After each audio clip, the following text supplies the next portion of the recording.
আমাদেরকে বান্দা হিসাবে কবুল করে দিবেন।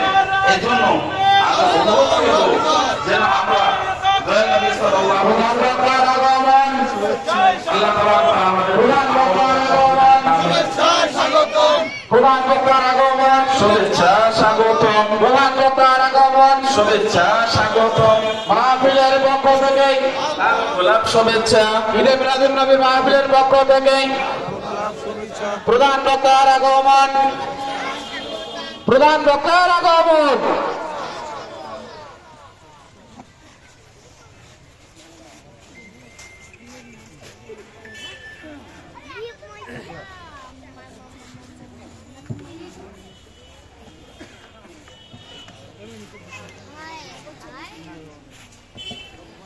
সম্মানিত উপস্থিতি, আমাদের প্রধান বক্তা ইতিমধ্যে আমাদের মঞ্চে চলে এসেছেন, তাই আপনাদের সবিনয় দৃষ্টি